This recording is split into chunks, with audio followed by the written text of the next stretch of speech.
Hello teachers, welcome to Alhambra Unified School District's New Teacher Academy section where we will focus on the professional development in English language arts related to the Common Core. My name is Desiree Bradvika and I'm the instructional specialist for English language arts. Today I'm spending my day learning at the Los Angeles County Office of Ed. We're focusing on looking at the rubrics for the Smarter Balanced Assessment Performance task. So hopefully I will be able to share some of what I'm learning today with you later as well, and I look forward to meeting each of you. So my focus for our short time together is to highlight the learning that we have been challenged to look at together related to Common Core and English language arts. So I'm sure you have heard quite a bit or experienced in your previous experiences the shifts from the California English Language Arts Standards to the California Common Core State Standards. And the Alhambra Unified School District has been preparing ourselves, our teachers, our parents, our students for the past few years for this large-scale change. We began in 2012-2013 with 3 full days of professional development devoted to learning in regards to Common Core English Language Arts and Math, and those days were attended by kindergarten through 2nd grade teachers. The following year, 2013-14, we used the same structure of 3 full days of professional development for both English language arts and math, and those days were attended by kindergarten through 8th grade teachers. Last year was a mathematics textbook adoption year, so the focus slightly shifted for K through 5th grade teachers.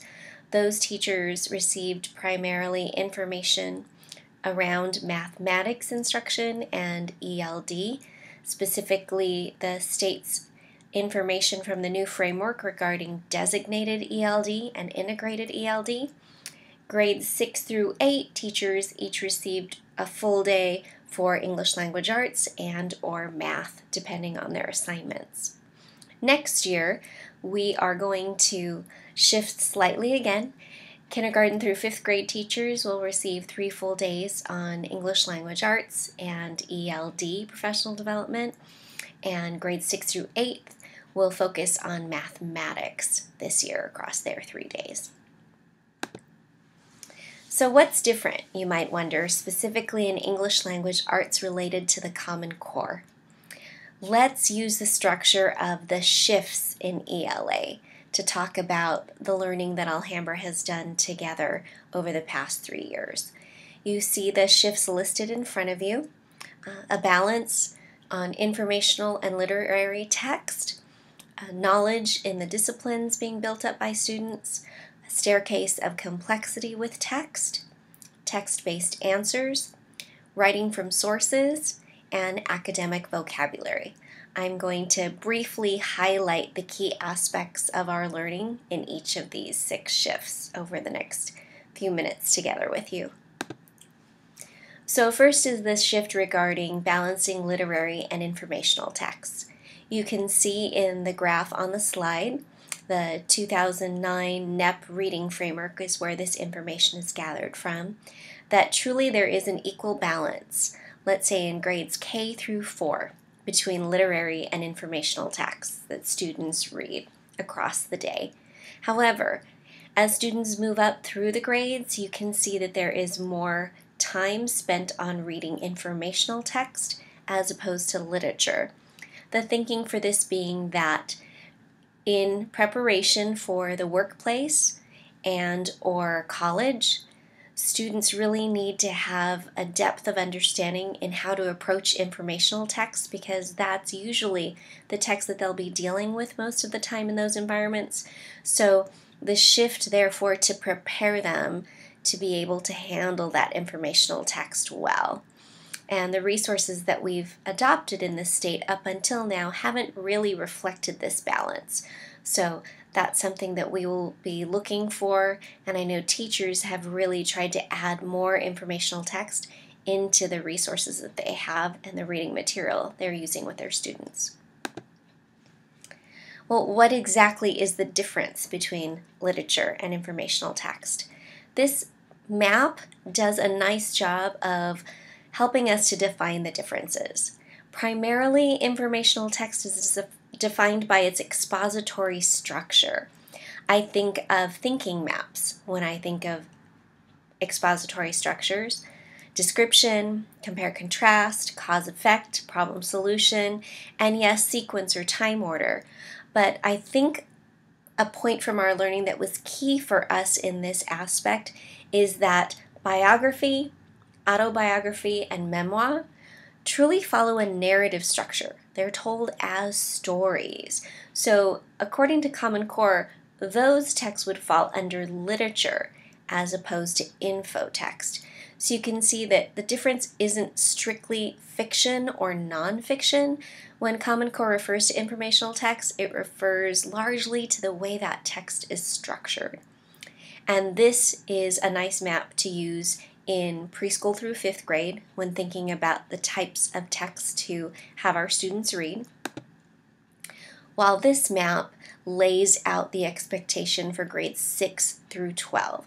So it expands and goes a bit more deeply in some of the expository structures especially. The next shift is building knowledge in the disciplines.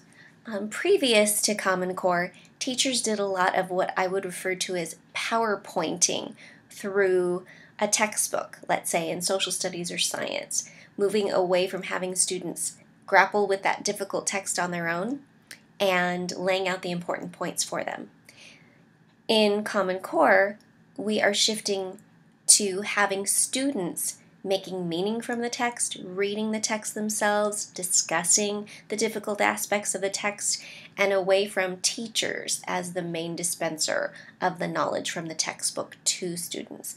We want students to actually build up muscles in dealing with discipline-specific texts and difficult texts. Those texts are complex, and so this is the third shift, the staircase of complexity. You can see here the comparison between the previous expectation for students' reading level, here shown in Lexile ranges in gray, and the current expectation as Common Core defines it. Previously, research has shown that there has been a gap between the expectation for students' ability to read independently, what that level looks like at the beginning of college and in the workforce. So this adjusted Lexile expectation is to help students prepare well and be ready by the end of high school for those complex and often independent reading expectations that college and the workforce requires. You can see that grades K through 1 are not affected by this revision, knowing that students are still learning the foundational aspects of reading and reading emergent texts. The shift really begins in 2nd grade. Another shift is text-based answers. We spent a bit of time, one day in particular, really thinking through what kinds of questions, what kinds of discussion, what kinds of tasks we want to engage students in with the text that they're reading. So we looked at several professionals' definition of the term close reading. We use this text, which you see the cover of in front of you, Falling in Love with Close Reading, and we discovered that close reading often connotes students annotating text as they read, taking notes in margins as they read, rereading material purposefully, and engaging in dialogue with other students around what they're reading to help them make meaning, especially of the more complex issues or aspects of that text. So here we want to focus on questions that really are text-based rather than strictly connection-based questions or experiential-based questions. And we also want to emphasize to students reading for evidence, looking for answers, theories from the text, and the text being really central in our conversations, our questioning, our evidence seeking. There are also shifts in Common Core in relationship to writing, and here you see a graphic, again from the NEP Writing Framework, this one 2011, giving the various purposes for writing that students can write towards. And here, again, we see a balance, probably in grades K through 4, among the different purposes. Narrative, persuasion, argument, information explanatory have about equal importance up until about grade 4. And then you see as students progress again up the grades, narrative tends to have less emphasis, while the expository text types like persuasion, informational, take on more importance. The thinking being, again, in relationship to reading for evidence, we're also writing with evidence as well. Narrative really being key K1, 2, getting that text type firmly under our grasp, but then as we move up through high school especially, really emphasizing those expository types. And we looked at the kinds of prompts, tasks that we often have students write to. Here would be a previous expectation for, let's say, a 3rd grade or 4th grade writing prompt. The 3rd grade teachers are beginning to plan for next year. Write a letter to your teacher stating your opinion on what you enjoyed learning in 3rd grade. I probably wrote to prompts very much like this in my schooling experience. The student is called on to gather everything they know, everything they've experienced, and form that into a draft of some sorts. That's in contrast to a writing from sources prompt. So let's look at this writing situation. As a member of the junior NASA team, you have been chosen to go into space to perform experiments on living things. You will be leading a team of students to prepare for the space journey. Directions. Using what you know about living things in different environments, write an article to educate the team about the effects of space on plants and animals. So here, I can infer that the students have been provided either a source with this prompt, or this prompt follows a unit of study that centered on effects of plants, animals, learning around living things, their needs, adaptations, that the students are incorporating some type of source that they need to read, make meaning from, and then infuse into this draft. So that's a large shift for us in what type of writing to prepare our students for. You can see that research is very key in writing. And writing is often the means whereby students are assessed not only in reading, but in writing, in mathematics as well. And the last shift is in regards to academic vocabulary. We took some time during our learning and looked at the work of Isabel Beck and how she has used tiers 1, 2, and 3 to discuss the various types of vocabulary that students need, especially with complex text, and being able to access it, being able to read it with understanding, and in their writing to be able to use academic vocabulary in their written drafts and written compositions. So she divides vocabulary into 3 tiers. Tier 1 being that conversational language that we use with our friends or on a day-to-day basis. Tier 2 being the academic vocabulary that students need to have in order to truly succeed in academics, and it's the vocabulary that is found across the curriculum. It relates to math as well as English language arts, sometimes science. As contrasted with Tier 3 would be that academic vocabulary that's very discipline specific. Photosynthesis, for example, is really only used in discussions about science, so it's specific to a discipline. We looked at our reading material. We separated the terminology in that material into Tier 1, Tier 2, Tier 3 vocabulary, and really thought about adjustments that we could make to the resources that we have, and consider really closely those tier 2 words, the words that students would really gain the most from having a clear understanding of and owning, so that they can use those words across the school day in all the subjects that they're learning in.